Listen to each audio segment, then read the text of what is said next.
Welcome friends, आपका clinical centric पर स्वागत है। दोस्तों, आज हम बात करने वाले हैं कुछ ऐसे इंजेक्शंस के बारे में जिन्हें आप आपस में मिलाकर लगा सकते हैं। क्योंकि हम सब जानते हैं कि हम अलग अलग तरह के इंजेक्शंस को एक साथ मिला नहीं सकते। बहुत सारे इंजेक्शन ऐसे होते हैं जो आपस में क्रिया करके इंजेक्शन के इफेक्ट को ख़त्म कर देते हैं या फिर उनके सॉल्यूशन को बिगाड़ देते हैं। जैसे कई इंजेक्शन आपस में मिलाते हैं, फट जाते हैं। कई में मिल्की सॉल्यूशन बन जाता है, कई में सॉलिड मटेरियल बन जाता है।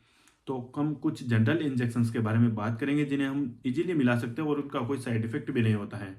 तो अगर पहले इंजेक्शन के बारे में बात करें तो आप एविल डेक्सोना यानी एविल यानी फेनिरामाइन इंजेक्शन और उसके साथ आप डेक्सामेथासोन इंजेक्शन दोनों को इजीली मिक्स कर सकते हैं और आराम से लगा सकते हैं। इसका कोई पॉसिबल साइड इफेक्ट्स नहीं होता है।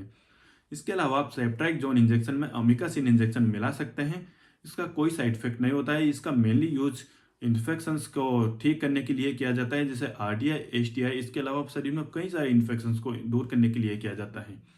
और सेप्ट्राइकजोन के साथ डेक्सोना इंजेक्शन भी इजीली मिलाया जा सकता है। इसका भी कोई साइड इफेक्ट नहीं होता है। इसके अलावा आप Deriphyllin plus betamethasone injection easily मिला सकते हैं। यह मोस्टली सांस फूलने की कंडीशन में या अस्थमा की कंडीशन में या सीवियर कफिंग की कंडीशन में यूज किया जाता है। मोस्टली ये अस्थमेटिक जो पेशेंट होते हैं उनमें ज़्यादातर यूज किया जाता है। तो इसका कोई पॉसिबल साइड इफेक्ट देखने को नहीं मिलता है। इसके अलावा आप एमसीपी और रेंटेक यानी मेटोक्लोप्रोमाइड और रेनिटिडीन इंजेक्शन को मिला सकते हैं। इसका भी कोई साइड इफेक्ट नहीं देखने को मिलता है। यह गैस्ट्रिक प्रॉब्लम या एसिडिटी की प्रॉब्लम्स को दूर करने के लिए दिया जाता है। कई बार जब भी हम एंटीबायोटिक ट्रीटमेंट देते हैं तो उसके पहले इन इंजेक्शन को एडमिनिस्टर किया जाता है ताकि आपको कोई भी एसिडिटी की प्रॉब्लम ना हो या फिर गैस्ट्रिक जो प्रॉब्लम होती है उनकी दिक्कत ना हो। और आप में से बहुत सारे लोग ऐसे होंगे जो अच्छी तरह से प्रैक्टिस करने वाले होंगे, बहुत ज़्यादा नॉलेज रखते हैं इंजेक्शंस के बारे में।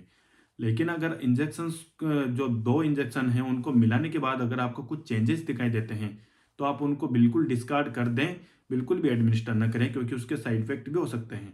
जैसे कि अगर आपको दो इंजेक्शन मिलाने के बाद डिसकलरेशन देखने को मिले यानी उन दोनों का कलर चेंज देखने को मिले, जो वाटरी फॉर्म होती है इंजेक्शंस की, उसके अलावा अगर थर्ड कोई कलर दिखता है तो आप उनको बिल्कुल डिस्कार्ड कर दें।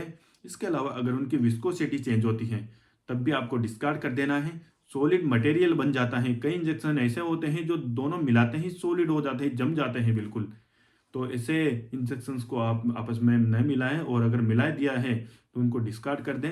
इसके अलावा कुछ ऐसे इंजेक्शन होते हैं जिनको मिलाते ही मिल्की अपीयरेंस आती है। जैसे कि आप अगर रेनिटिडीन और ओंडेनसेट्रोन इंजेक्शन को मिला देते हैं तो मिल्की हो जाता है, बिल्कुल फट जाता है इंजेक्शन, तो उनको भी डिस्कार्ड कर दीजिए। और खासकर हमेशा ध्यान रखिए कि जो पैरासीटामोल इंजेक्शन होता है या जो दर्द के इंजेक्शन होते हैं जैसे कि डाइसाइक्लोमाइन या डाइक्लोफिनेक या ट्रामाडोल ऐसे इंजेक्शन होते हैं, इनको कभी भी किसी भी इंजेक्शन के साथ नहीं मिलाना है। ये बिल्कुल भी सूट नहीं करते हैं दूसरे इंजेक्शन के साथ मिलाना। अगर इन इंजेक्शन के साथ हम किसी भी इंजेक्शन को मिलाते हैं तो उनका पूरा का पूरा कंटेंट फेल हो जाता है, कंटेंट चेंज हो जाता है, उनकी अपीयरेंस चेंज हो जाती है, उनकी उनका जो सॉल्यूशन होता है वो बिल्कुल बिगड़ जाता है। तो इनका डिस्कार्ड करना पड़ता है कि अगर आपने पेशेंट में एडमिनिस्टर किया तो साइड इफेक्ट पॉसिबल देखेंगे ही देखेंगे आप।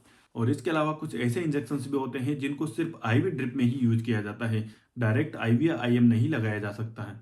जैसे कि पिप्रासिलिन जैसे इंजेक्शन हैं, उनको आईवी ड्रिप में यूज करना ही सही रहता है। वैसे आप इनको आईवी लगा सकते हैं लेकिन आईवी में खतरनाक हो सकते हैं। अगर आपने हल्का सा भी तेज लगाया तो उनको पेशेंट को वोमिटिंग की कंडीशन हो जाती हैं। तो इसलिए आईवी ड्रिप में यूज़ करें। और कुछ बाजार में ऐसे इंजेक्शन आते हैं जो आईवी ड्रिप फॉर्म में भी आते हैं, तो उनको भी आप डॉक्टर से पूछ के ही लगाएं। और ये वीडियो सिर्फ और सिर्फ जानकारी के लिए है, ये कोई डॉक्टर की एडवाइस का कोई सब्सटीट्यूट नहीं है। इसलिए हमेशा कोई भी इंजेक्शन लगाने से पहले आप प्रोफेशनल से सलाह जरूर ले लें। और आशा करते हैं आपको इस वीडियो में कुछ काम की जानकारी मिली होगी। अगर आपको कुछ सीखने को मिला है तो वीडियो को लाइक करें, चैनल को सब्सक्राइब करें और बेल आइकन को ऑन कर लें ताकि आने वाली वीडियोज़ की अपडेट आपको टाइम से मिल जाएगी। तब तक के लिए जय हिंद, जय भारत, धन्यवाद दोस्तों।